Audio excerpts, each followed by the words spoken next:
लूका 22 अध्याय। यीशु के विरुद्ध षड्यंत्र। आखिरी रोटी का पर्व जो फसह कहलाता है निकट था, और प्रधान याजक और शास्त्री इस बात की खोज में थे कि उसको कैसे मार डालें, पर वे लोगों से डरते थे। यहूदा का विश्वासघात। तब शैतान यहूदा में समाया, जो इस्करियोती कहलाता और 12 चेलों में गिना जाता था। उसने जाकर प्रधान याजकों और पहरुओं के सरदारों के साथ बातचीत की कि उसको किस प्रकार उनके हाथ पकड़वाए। वे आनंदित हुए और उसे रुपये देने का वचन दिए।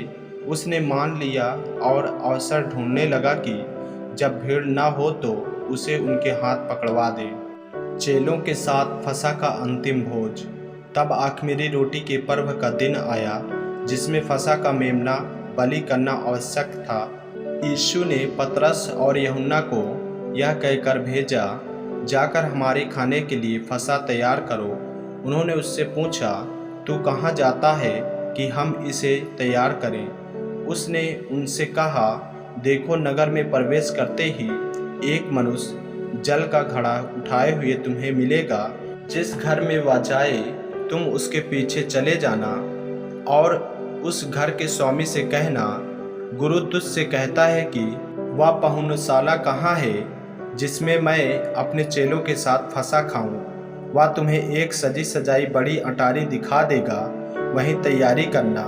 उन्होंने जाकर जैसा उसने उनसे कहा था वैसा ही पाया और फसह तैयार किया। प्रभु भोज। जब घड़ी आ पहुंची तो वह प्रेरितों के साथ भोजन करने बैठा, और उसने उनसे कहा, मुझे बड़ी लालसा थी कि दुख भोगने से पहले यह फसह तुम्हारे साथ खाऊं, क्योंकि मैं तुमसे कहता हूं कि जब तक परमेश्वर का राज न आए तब तक मैं दाखरस का रस अब से कभी न पीऊँगा। फिर उसने रोटी ली और धन्यवाद करके तोड़ी और उनको यह कहते हुए दी, यह मेरी देह है जो तुम्हारे लिए दी जाती है। मेरे स्मरण के लिए यही किया करो। इसी रीति से उसने भोजन के बाद कटोरा भी यह कहते हुए दिया, यह कटोरा मेरे उस लहू में जो तुम्हारे लिए बहाया जाता है नई वाचा है। पर देखो, मेरे पकड़वाने वाले का हाथ मेरे साथ मेज पर है, क्योंकि मनुष्य का पुत्र तो जैसा उसके लिए ठहराया गया जाता ही है, पर हाय उस मनुष्य पर जिसके द्वारा वह पकड़वाया जाता है। तब वे आपस में पूछताछ करने लगे कि हम में से कौन है जो यह काम करेगा। महान कौन? पर वाद विवाद। उनमें यह वाद विवाद भी हुआ कि उनमें से कौन बड़ा समझा जाता है। उसने उनसे कहा, अन्य जातियों के राजा उन पर प्रभुता करते हैं, और जो उन पर अधिकार रखते हैं वे उपकार कहलाते हैं। परंतु तुम ऐसा ना होना, वरन जो तुम में बड़ा है वह छोटे के समान, और जो प्रधान है वह सेवक के समान बने। क्योंकि बड़ा कौन है, वह जो भोजन पर बैठा है या वह जो सेवा करता है? क्या वह नहीं जो भोजन पर बैठा है? परंतु मैं तुम्हारे बीच में सेवक के समान हूँ। तुम वह हो जो मेरी परीक्षाओं में लगातार मेरे साथ रहे, और जैसे मेरे पिता ने मेरे लिए एक राज ठहराया है, वैसे ही मैं भी तुम्हारे लिए ठहराता हूँ, ताकि तुम मेरे राज में मेरी मेज पर खाओ पियो, वरन सिंहासनों पर बैठकर इस्राएल के 12 गोत्रों का न्याय करो। पतरस के इनकार की भविष्यवाणी।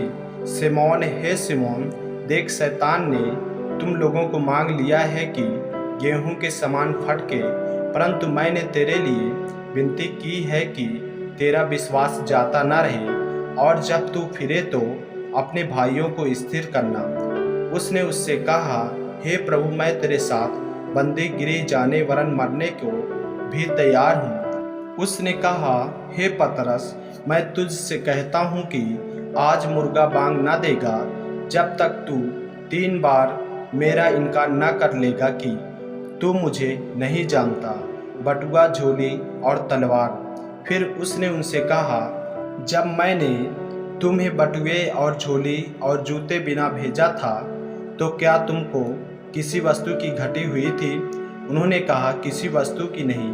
उसने उनसे कहा, परंतु अब जिसके पास बटुआ हो वह उसे ले ले, और वैसे ही झोली भी, और जिसके पास तलवार न हो वह अपने कपड़े बेचकर एक मोल ले, क्योंकि मैं तुमसे कहता हूँ कि यह जो लिखा है वह अपराधियों के साथ गिना गया, उसका मुझ में पूरा होना अवश्य है, क्योंकि मेरे विषय में लिखी बातें पूरी होने पर है।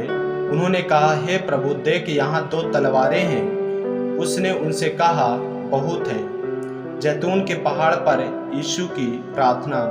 तब वह बाहर निकलकर अपनी रीति के अनुसार जैतून के पहाड़ पर गया और चेले उसके पीछे हो लिए। उस जगह पहुंचकर उसने उनसे कहा, प्रार्थना करो कि तुम परीक्षा में न पड़ो।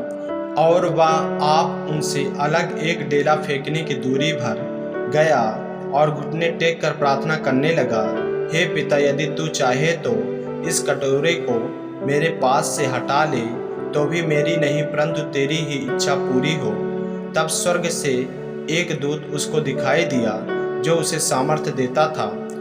वह अत्यंत संकट में व्याकुल होकर और भी हार्दिक वेदना से प्रार्थना करने लगा, और उसका पसीना मानो लहू की बड़ी बड़ी बूंदों के समान भूमि पर गिर रहा था। तब वह प्रार्थना से उठा और अपने चेलों के पास आकर उन्हें उदासी के मारे सोता पाया और उनसे कहा, क्यों सोते हो? उठो, प्रार्थना करो कि परीक्षा में ना पड़ो। यीशु का धोखे से पकड़ा जाना।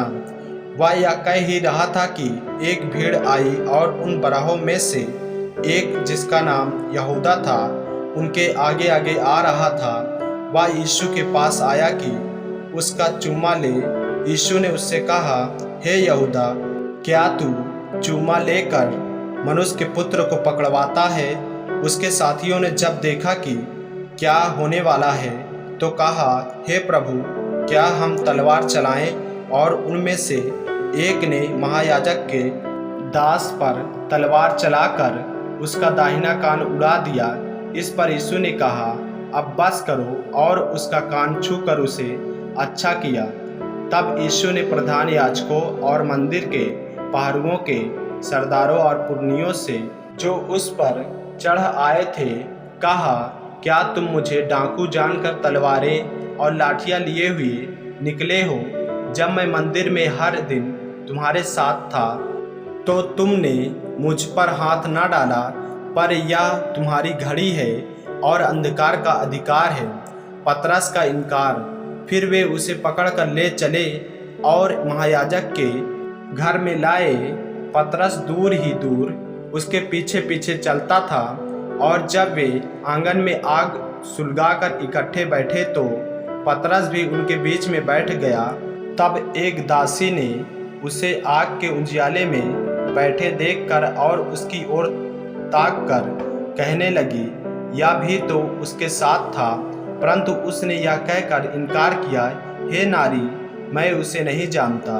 थोड़ी देर बाद किसी और ने उसे देखकर कहा, तू भी तो उन्हीं में से है। पतरस ने कहा, हे मनुष्य, मैं नहीं हूँ। कोई घंटे भर के बाद एक और मनुष्य दृढ़ता से कहने लगा, निश्चय यह भी तो उसके साथ था, क्योंकि यह गलीली है। पतरस ने कहा, हे मनुष्य, मैं नहीं जानता कि तू क्या कहता है। वह कह ही रहा था कि तुरंत मुर्गा ने बांग दी। तब प्रभु ने घूमकर पतरस की ओर देखा, और पतरस को प्रभु की वह बात याद आई जो उसने कही थी, आज मुर्गा के बांग देने से पहले तू 3 बार मेरा इनकार करेगा। और वह बाहर निकलकर फूट फूट कर रोया। यीशु का अपमान।